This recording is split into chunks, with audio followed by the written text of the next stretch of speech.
auxiliary verbs are those verbs that function as both principal verb and auxiliary verb. So this is the difference.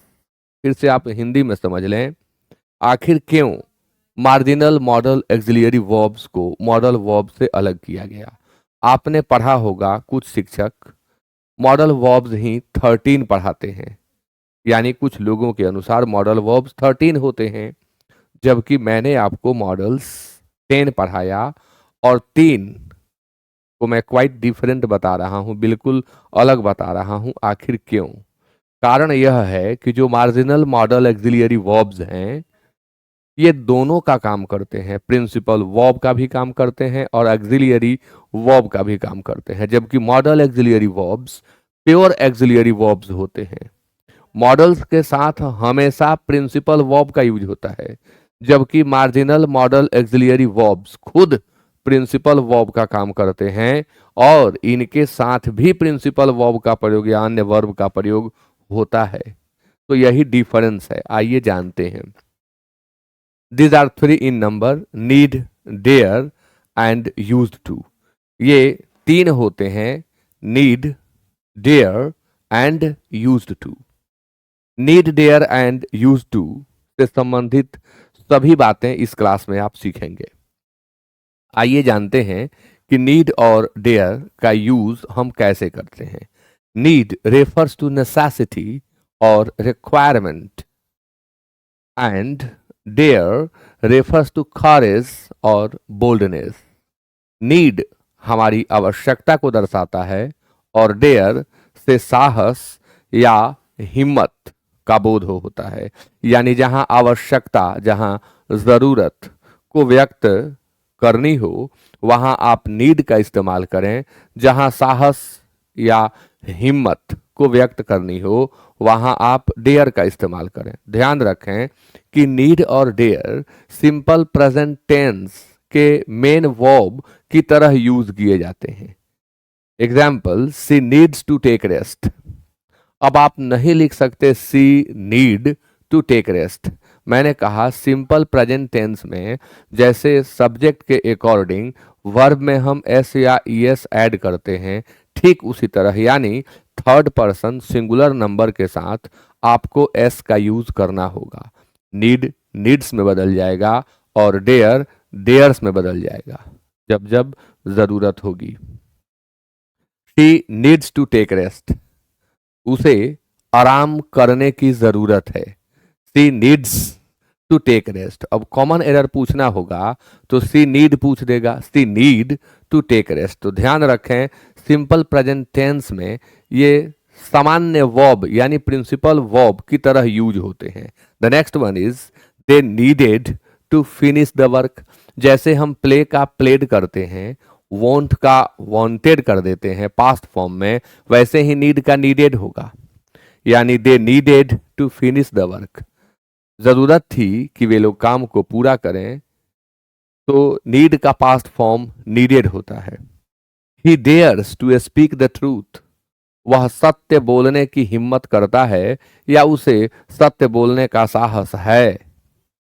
Next, she dared to face the challenge.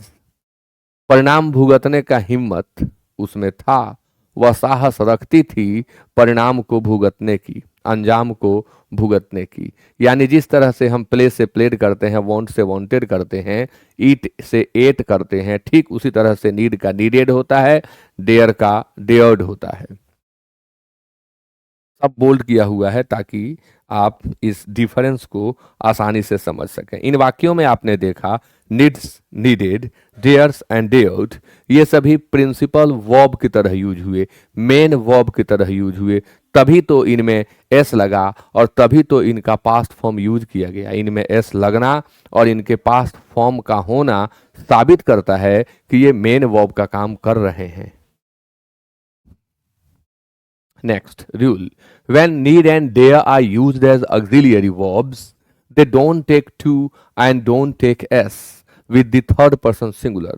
Commonly जिसकी चर्चा अभी मैं आपसे कर रहा था कि जब थर्ड पर्सन सिंगुलर नंबर के सब्जेक्ट्स यूज किए जाते हैं तब नीड और डेयर के साथ भी हम एस का यूज करते हैं, लेकिन ध्यान रहे कि जब हम नीड और डेयर का प्रयोग ऑक्सिलियरी वर्ब के रूप में करते हैं तब नीड और डेयर के साथ एस का प्रयोग नहीं करते हैं, साथ ही इनके साथ टू का प्रयोग नहीं करते हैं। आपने देखा है कि इनके साथ टू लगा हुआ है, यानी need to take, needed to finish, dares to speak, dared to face.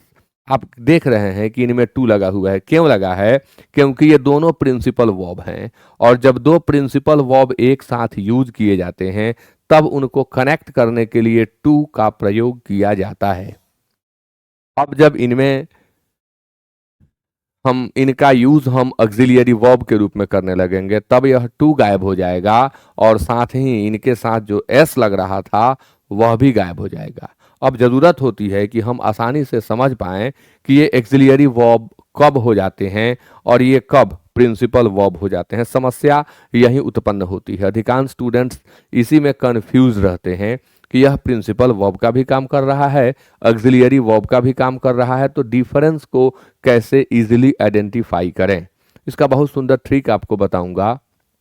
आप देखें, जब भी सेंटेंस में नीड या डेयर के बाद नॉट लगा हो, नीड या डेयर के बाद जब भी सेंटेंस में नॉट लगा हो, तो आप समझ जाएं कि यह ऑक्सिलियरी वर्ब का काम कर रहा है, ऑक्सिलियरी वर्ब का काम कर रहा है। और जब भी सेंटेंस में नीड या डेयर के बाद सब्जेक्ट लगा हो और अंत में क्वेश्चन मार्क लगा हो, तब भी यह किसका काम कर रहा है? ऑक्सिलियरी वर्ब का। ये दो पहचान आप याद रखें। यहाँ इक्वल टू का सिंबल होगा, बाय मिस्टेक प्लस हुआ है, इसको आप इक्वल टू कर लें। नीड या डेयर के बाद जब भी नॉट लगा हो, नीड या डेयर के बाद जब भी नॉट लगा हो, तब ये ऑक्सिलियरी वर्ब का काम करते हैं। और जब भी नीड या डेयर सब्जेक्ट के पहले आया हो, तब ये ऑक्सिलियरी वर्ब का काम करते हैं। इन दो बातों को यदि आप याद कर लेते हैं, समझ लेते हैं, तो नीड डेयर से आने वाले सभी प्रश्न को आप देखते ही सॉल्व करेंगे। आइए एग्जाम्पल से इसे और स्पष्ट करते हैं। He dares not to go there, यह सेंटेंस गलत है। यह सेंटेंस गलत इसलिए है कि यहां हमने देखा कि डेयर के बाद नॉट लगा है, और जब मैं बार बार आपको बता रहा हूं, जब डेयर के साथ नॉट लगा हो, जब नीड के साथ नॉट लगा हो, तब ये ऑक्सिलियरी वर्ब का काम करते हैं। और किसी भी ऑक्सिलियरी वर्ब में एस नहीं लगता, एस हमेशा प्रिंसिपल वर्ब में लगता है, इसलिए यह सेंटेंस गलत है। तो हम लिखेंगे he dare not, he dare not go there. अब जिन दो बातों की चर्चा मैंने ऊपर किया था वो यहाँ एग्जाम्पल के रूप में आपको मिल रहे हैं। आप गौर करें कि यहाँ डेयर्स के बदले मैंने डेयर लिखा और यहाँ से टू गायब हो गया।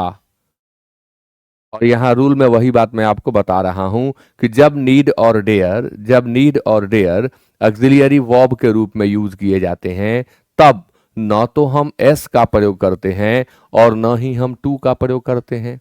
और ये कब ऑक्सिलियरी वर्ब बनेंगे, इसका भी ट्रिक आपने सीख लिया यहाँ पर।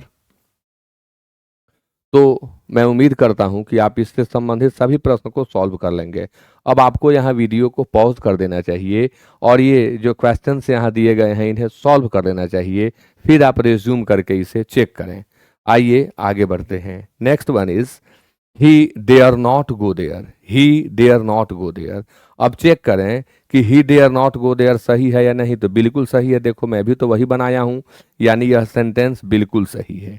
अब एक और तरीका हमारे पास है कि हम अगर नेगेटिव में इसे व्यक्त करना चाहते हैं, तो चूंकि यह सिंपल प्रेजेंट टेंस है, इसलिए हम कह सकते हैं he doesn't dare to go there, he doesn't dare to go there. The next one is she needs not to take this medicine, she needs not to take this medicine.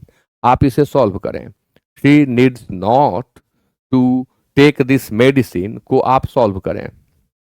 आइए देखते हैं। She needs not to take this medicine, यह sentence बिल्कुल गलत है, ऐसा हम नहीं लिख सकते। इन्हें करेक्ट किया जा चुका है पहले से ही। अब इसका करेक्ट सेंटेंस होगा she need not take this medicine, उसे इस दवा को लेने की जरूरत नहीं है। या हम इसे सुधारेंगे तो कहेंगे she does not need to take this medicine, question में दिस है कि नहीं एक बार देख लें। दिस है तो यहां भी दिस होना चाहिए, टाइपिंग मिस्टेक है, यहां भी दिस होना चाहिए। अच्छा यहां भी एक चीज लगा दें, क्योंकि करेक्ट ये पहले से किया हुआ है तो यहां और लगा दिया जाए। यह आपका क्वेश्चन हो गया 1, यह आपका क्वेश्चन हो गया 2, नहीं यह आपका क्वेश्चन हो गया 2। मैं इसे बना रहा था लेकिन पहले से ही बनाया जा चुका है।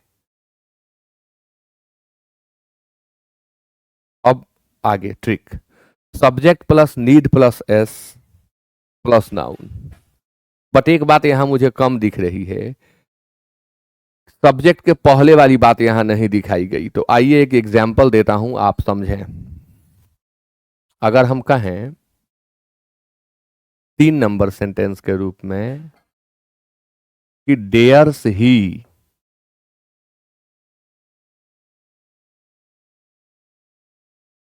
फाइट मी,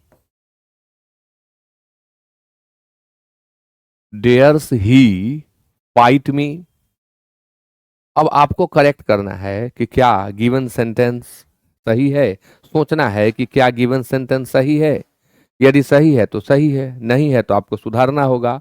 तो यह गलत है, इसलिए यह गलत है कि सब्जेक्ट के पहले डेयर्स आया, और जब भी सब्जेक्ट के पहले नीड या डेयर आएगा तो वह शुद्ध रूप से ऑक्सिलियरी वर्ब होगा, और किसी भी ऑक्सिलियरी वर्ब में हम एस का प्रयोग नहीं करते हैं, इसलिए यह गलत है। तो सुधारें हम, तो हम क्या कहेंगे कि dare he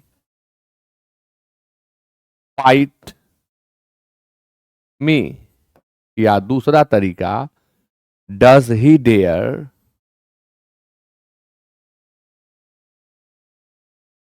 to fight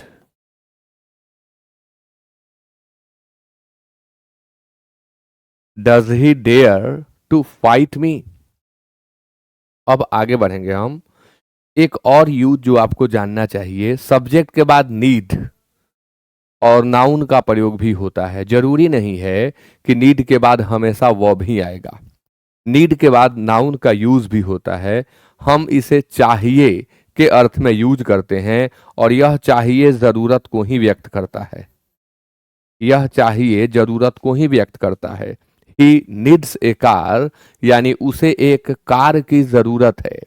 he needs a car, उसे एक कार की जरूरत है, या उसे एक कार चाहिए, उसे एक कार चाहिए या उसे एक कार की जरूरत है। शी नीड्स अ मोबाइल, उसे एक मोबाइल चाहिए या उसे एक मोबाइल की जरूरत है।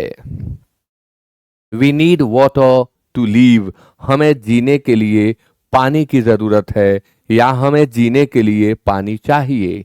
तो जब नीड के बाद सेंटेंस में नाउन दिखाई पड़े तब दो तरह से आप अर्थ निकालें, चाहिए के रूप में भी, और जरूरत तो चूंकि उसका बेसिक अर्थ ही होता है, तो दोनों ही रूप में आप इसका हिंदी निकाल सकते हैं। और यह भी ध्यान रखना है कि नीड के बाद नाउन का प्रयोग भी होता है, ऐसा नहीं कि नीड के बाद हमेशा वर्ब ही आएगा, ऐसी कोई बात नहीं।